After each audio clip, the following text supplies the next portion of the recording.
اعلان نبوت کے چھٹے سال حضرت حمزہ اور حضرت عمر رضی اللہ تعالی عنہ دو ایسی ہستیاں دامن اسلام میں آ گئیں جن سے اسلام اور مسلمانوں کی جاہ و جلال اور ان کی عزت و اقبال کا پرچم بہت ہی سر بلند ہو گیا۔ حضور صلی اللہ علیہ وآلہ وسلم کے چچوں حضرت حمزہ کو آپ صلی اللہ علیہ وآلہ وسلم سے بڑا ولہانہ محبت تھی، اور وہ صرف 2-3 سال تک حضور پاک صلی اللہ علیہ وآلہ وسلم سے عمر میں زیادہ تھے، اور چونکہ انہوں نے بھی حضرت صوبیہ کا دودھ پیا تھا اس لیے حضور صلی اللہ علیہ وآلہ وسلم کے رضائی بھائی بھی تھے۔ حضرت حمزہ رضی اللہ عنہ بہت ہی طاقتور اور بہادر تھے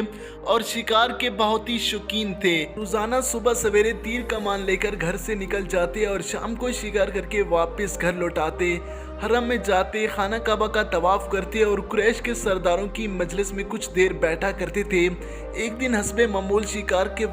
واپس لوٹے تو ابن جدعان کی لونڈی اور خود ان کی بہن حضرت بی بی صفیہ رضی اللہ تعالی عنہ نے ان کو بتایا کہ آج ابو جہل نے کس طرح تمہارے بھتیجے حضرت محمد صلی اللہ علیہ وآلہ وسلم کے ساتھ بے ادبی اور گستاخی کی ہے۔ یہ ماجرا سن کر مارے غصے کی حضرت حمزہ کا خون کھولنے لگا، ایک دم تیر کمان لیے مسجد حرم میں پہنچ گئے اور اپنے کمان سے ابو جہل کے سر پر اس زور سے مارا کہ اس کا سر پھٹ گیا، اور کہا کہ تو میرے بھتیجے کو گالیاں دیتا ہے، تجھے خبر نہیں کہ میں بھی اس کے دین پر ہوں۔ یہ دیکھ کر قبیلہ بنو مخزوم کے کچھ لوگ ابو جہل کی مدد کے لیے کھڑے ہو گئے، تو ابو جہل نے یہ سوچ کر کہا